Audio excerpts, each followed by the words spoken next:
Good morning student. हमने अपने last video के अंदर ऐसे कुछ धन आवेश और ऐसे कुछ ऋण आवेश देखे थे। धन आवेश किस तरह से आते थे वो मैंने अपने लास्ट वीडियो के अंदर आपको दिखाया था, लेकिन फिर भी अपने एक बार और रिवीजन कर लेते हैं जिससे कि आपका ये जो टॉपिक है वो क्लियर हो जाए। टॉपिक के शुरुआत में ही मैं आपको बता देता हूं, ये जो धन आवेश और ये जो ऋण आवेश उतने आसान नहीं है जितने हम समझते हैं। इसको बारी बारी पढ़ना पड़ेगा तब जाकर ये याद रहेंगे, वरना हम अगर आज पढ़ेंगे तो मान लो शाम तक हम उसको देखेंगे तो हम क्या होंगे, भूल जाएंगे। इसीलिए इस धनावेश और ऋण आवेश को हमें बारी बारी पढ़ना पड़ेगा तब जाकर याद रहेगा। अब इसके अंदर धनावेश के अंदर मैंने आपको जो उसकी मेथड बताई थी, उस मेथड के अंदर मैंने आपको बताया था अष्टक के नियम के बारे में बात कही थी, और वो भी बताया था कि वह अष्टक का नियम केवल 1 से लेकर 20 तक के तत्वों को ही लागू होता है। उस नियम के आधार से हमने 1 से लेकर 20 तक के तत्व भी हमने ज्ञात कर लिए थे, याद कर लिए थे। उसकी कक्षा में किस तरह से इलेक्ट्रॉन आते हैं वो भी हमने ज्ञात कर लिए थे। सबसे पहले यहाँ पे जो लिखे हैं उनकी मैं बात कर देता हूं। Li यानी क्या कहा जाएगा, उसके लिथियम। Na यानी उसे क्या जाएगा, सोडियम। और मैं दोबारा बता दूं, Li लिथियम के ऊपर प्लस चिन्ह बताया है, यानी कि वो उसका क्या है, आवेश, और प्लस ही है, यानी कि लिथियम का आवेश कितना होगा, 1+, या उसकी संयोजकता आपने कितनी कह सकते हैं, +1। यानी ये लिथियम आयन हुआ, ये हुआ सोडियम आयन। आप नोट कर दीजिएगा, मैंने लिखा नहीं है। ये हुआ मैग्नीशियम आयन, ये हुआ एल्यूमिनियम आयन। एल्यूमिनियम आयन के ऊपर हमें कितना दिख रहा है, 3+, यानी कि एल्यूमिनियम का आवेश कितना होगा, 3+। बेरिलियम 2+, यानी ये बेरिलियम आयन हुआ। K+, यानी ये हुआ पोटेशियम आयन। Ca2+, यानी calcium ion. Copper ion. Zn2+, यानी कि हुआ जिंक आयन।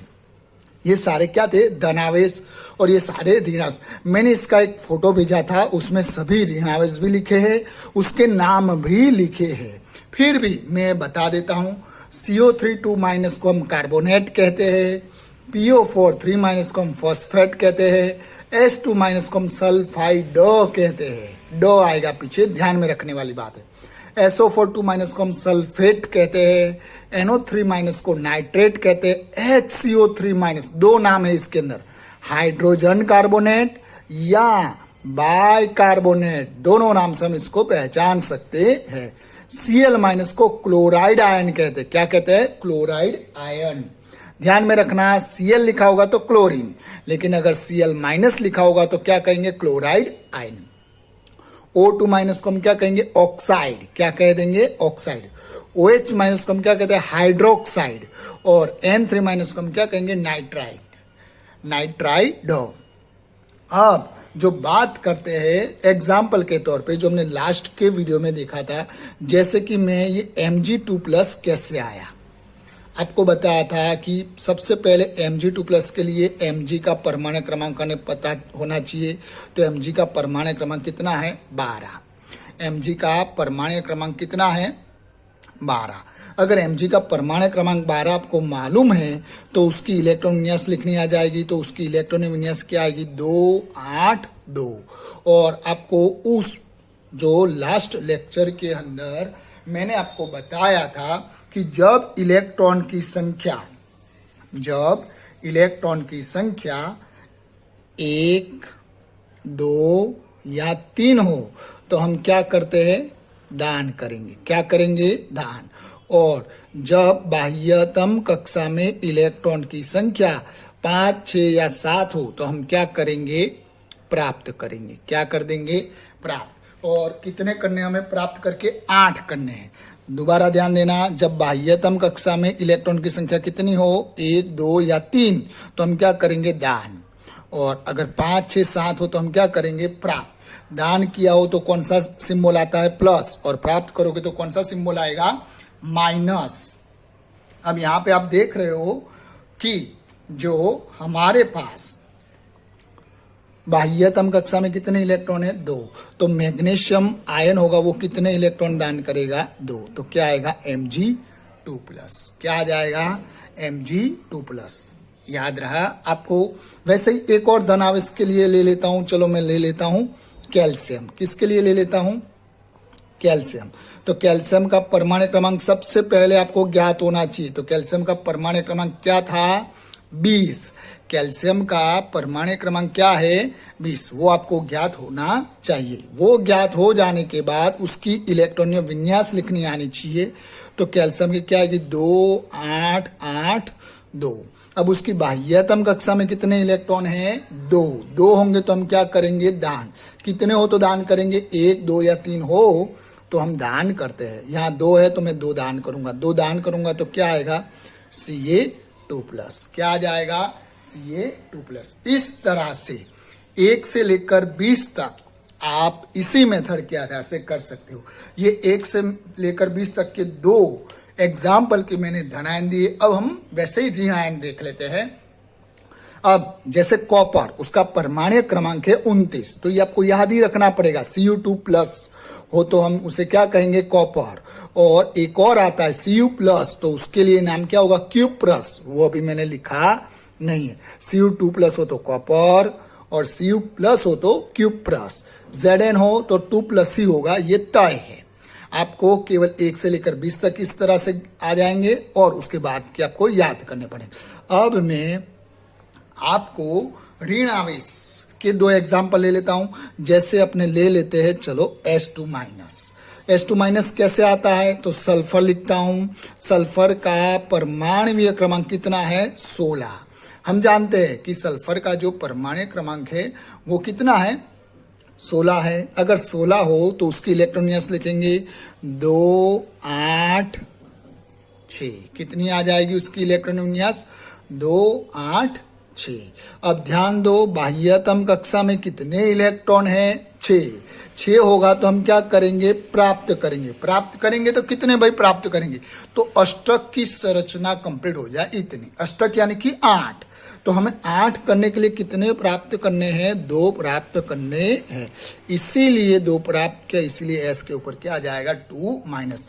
इसे आप सल्फर की संयोजकता भी कह सकते हो और H2- को आप जो 2- है उसका आवेश भी कह सकते हो। यानी सल्फर का आवेश क्या आ गया 2-। सल्फर की संयोजकता क्या आ गई 2-। चलो ये कंप्लीट हो गया। अब वैसे ही अपने देख लेते एक और जो एग्जाम्पल के तौर पे देख लेते अपने नाइट्रोजन का। तो नाइट्रोजन के अंदर अपने देखेंगे तो नाइट्रोजन का परमाणु क्रमांक कितना है भाई 7, ये ज्ञात होना चाहिए। फिर उसके बाद हमें इलेक्ट्रॉन विन्यास लिखनी आनी चाहिए। 7 है तो कितनी है 2 और 5, और ये मैंने लास्ट वीडियो में सिखा दिया था, ये रिवीजन करवा रहा हूं। अब 5 है तो हम क्या करेंगे प्राप्त करेंगे। तो 8 लाने के लिए मुझे कितने चाहिए 3, इसीलिए नाइट्रोजन के ऊपर मैंने क्या लिखा है 3-। क्या लिख दिया मैंने 3-। अब देख रहे हो नाइट्रोजन के ऊपर मैंने क्या दर्शा दिया 3-। यानी नाइट्रोजन का आवेश कितना होगा 3-। किस तरह से आ रहा है ये धनावेश और ऋणावेश कंप्लीट। ये 1 से लेकर 20 तक के एलिमेंट यानी कि तत्व ये लागू होता है। अब आपको ऐसा क्वेश्चन बन सकता है कि भाई CO3 2- कैसे आया, उसका भी नियम है लेकिन वो बहुत ही लंबा है। इसीलिए अभी आप CO3 का आवेश कितना होगा 2-, ऐसे आप याद रख लो। जब अपने स्कूल स्टार्ट हो जाएगी तब उसका डायरेक्टली लेक्चर अपने दे देंगे। अब जो हमें नामकरण के लिए जो सूत्र बनाने की बात है उसका थोड़ा सा हम क्या कर लेते हैं रिवीजन कर लेते हैं। अब और उसके आधार से आज मैं आपको एक जो होमवर्क भी देने वाला हूं, ध्यान में रहेगा।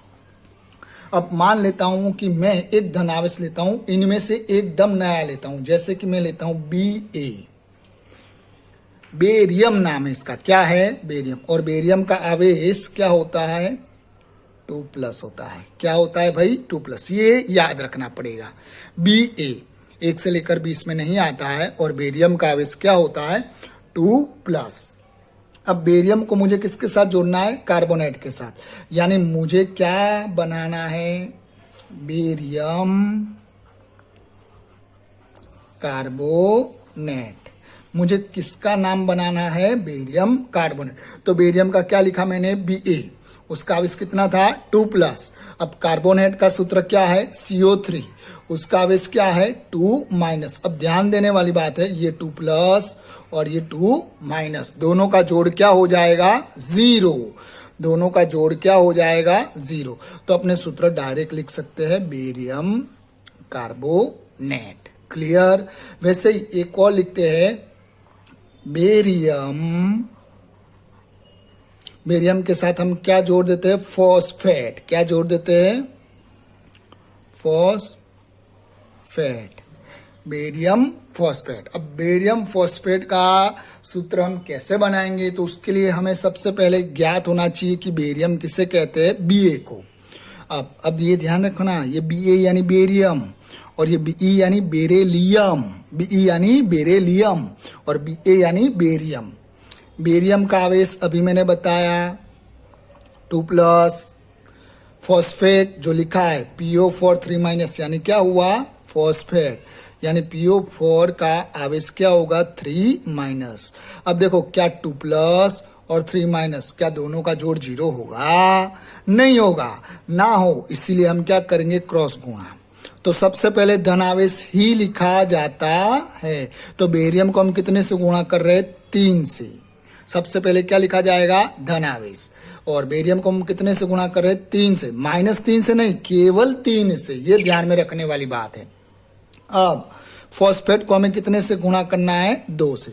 और उसी लेक्चर के अंदर मैंने आपको बताया था, जब 2 या 2 से अधिक तत्व से कोई आयन बना हो, अगर उसको गुणा करना हो तो हम कहाँ रखते हैं? ब्रैकेट के अंदर। कहाँ रखते हैं? ब्रैकेट के अंदर। PO4 को ब्रैकेट के अंदर रखा और क्रॉस गुणा में उसको कितने से गुणा करना है? 2 से। तो ये जो बन गया आपका सूत्र, बेरियम फॉस्फेट। ये सूत्र आपका किसका बन गया? Barium phosphate. एक और ऐसा एग्जाम्पल लेता हूं, जैसे कि अपने मान लेते हैं, चलो दूसरा ले लेते हैं कॉपर के साथ। तो ये मुझे बनाना है कॉपर ऑक्साइड। कॉपर का क्या बना देता हूं? Copper oxide. अब कॉपर ऑक्साइड के अंदर कॉपर को मैं कैसे बताऊंगा? Cu उसका क्या होता है? 2 प्लस और ऑक्साइड का क्या होगा? 2 माइनस। दोनों का जोड़ क्या हो गया? 0। 2 प्लस और 2 माइनस का जोड़ क्या हो जाएगा? 0। अब दोनों का अगर जोड़ 0 हो जाता है तो डायरेक्ट सूत्र लिखेंगे तो क्या आएगा? CuO। यानी कॉपर ऑक्साइड का सूत्र क्या बन जाएगा? CuO। अब उसकी जगह, अब ध्यान देने वाली बात है, मैं आपको एक लास्ट समझा देता हूं। लास्ट है ये, मैग्नीशियम नाइट्राइड। Magnesium nitride. तो आपको ध्यान में है, मैग्नीशियम का क्या है? Mg2 plus. मैग्नीशियम का क्या होता है? Mg2 plus. और नाइट्राइड का क्या होगा? N का आवेश कितना होगा? 3 माइनस।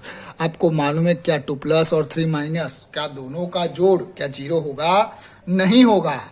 तो हम क्या करेंगे? क्रॉस गुणा। सबसे पहले धनावेश लिखेंगे। धनावेश में कौन है? Mg को कितने से गुणा करेंगे? 3 से। और फिर ऋणावेश नाइट्रोजन को अपने कितने से गुणा करेंगे? 2 से। यानी ये जो सूत्र बना, मैग्नीशियम नाइट्राइड। ये किसका सूत्र बन गया? Magnesium nitride. क्लियर? कोई क्वेश्चन नहीं। अब ध्यान देने वाली बात है, आपको होमवर्क के अंदर मैंने यहाँ पे आप गिन सकते हो धनावेश कितने दिए हैं? 1 2 3 4 5 6 7 8 9। और एक लास्ट में एक और जोड़ देता हूं, Ba2 प्लस, जिसे बेरियम कहते हैं, जैसे मैंने लिखाई है। अब ऋण आवेश मैंने कितने लिए? 1 2 3 4 5 6 7 8 9 और 10, यानी 10 धन आवेश कितने हैं 10 और ऋण आवेश कितने हैं 10। अगर इन दोनों का आप सूत्र बनाओगे तो कितने बनेंगे 100 सूत्र बनेंगे। भाई 100 सूत्र कैसे बनेंगे, मान लो पहले एक लिथियम धनावेश लो, लिथियम धनावेश को कार्बोनेट के साथ जोड़ो, फॉस्फेट के साथ जोड़ो, सल्फाइड के साथ जोड़ो, सल्फाइड के साथ जोड़ो, नाइट्रेट के साथ जोड़ो, बाई कार्बोनेट के साथ जोड़ो, क्लोरीन के साथ जोड़ो, ऑक्साइड के साथ जोड़ो, हाइड्रोक्साइड के साथ जोड़ो और नाइट्राइड के साथ जोड़ो। तो लिथियम धनावेश को सारे ऋण आवेश के साथ जोड़ोगे तो कितने सूत्र बनेंगे 10। वैसे फिर सोडियम लो, सोडियम को इन 10 के साथ जोड़ो और ऐसे ही सूत्र आपको बनाने। फिर मैग्नीशियम, एल्यूमिनियम, ऐसे 10 धन आवेश को बारी बारी 10 ऋण आवेश के साथ जोड़ोगे तो टोटल आपके कितने बन जाएंगे 100 सूत्र बनेंगे। कितने बन जाएंगे 100। और ये 100 सूत्र लिखकर आपको मुझे जो उसके फोटोग्राफ्स अपने जो स्कूल के ग्रुप में भेजने हैं। ध्यान में रहे, जितनी प्रैक्टिस करेंगे ये अपना जो टॉपिक होगा वो आपका क्लियर हो जाएगा कंप्लीट। आशा रखता हूं कि ये जो टॉपिक है आपको समझ में आ गया होगा और इसके आधार से होमवर्क आप कर लोगे। इसके अगर सूत्र बनाना आपको कंप्लीट तरीके से आ गया होगा तो इसके अपने नेक्स्ट वीडियो के अंदर जो 11वीं के अंदर मोलर द्रव्यमान जो किस तरह से निकालते वो हम सिखाएंगे। ये इनऑर्गेनिक यानी कि अकार्बनिक रसायन का सबसे मेन और सबसे इंपॉर्टेंट और सबसे हार्ड टॉपिक था जो कि नामकरण। इसके आधार से कुछ चुनिंदा धनावेश और कुछ चुनिंदा ऋण आवेश तैयार करने से आपको बहुत से नाम याद रह जाएंगे। उसका एक छोटा सा एग्जाम्पल आपके सामने ही है। केवल 10 धनावेश और 10 ऋण आवेश। धनावेश में तो आपको मैंने मेथड बताई, उस तरह से सारे धनावेश निकल जाएंगे। केवल आपको 10 ऋण आवेश तैयार करने हैं। 10 ऋण आवेश तैयार करने से हमारे कितने सूत्र बन जाते 100। यानी कि आप 10वीं कक्षा में ऐसे जो नाम थे वो रट्टा लगाते थे। अब आपको ऐसे नाम रट्टा लगाने नहीं है, आपको कुछ ऋण आवेश तैयार करने से ये सारे नाम आ जाएंगे। आशा रखता हूं कि ये पूरा टॉपिक आपको समझ में आ जाएगा। फिर भी अगर कोई क्वेश्चन है तो आप अपने स्कूल के ग्रुप में मुझे मैसेज कर सकते हैं या पर्सनल में भी मैसेज करके पूछ सकते हैं। धन्यवाद।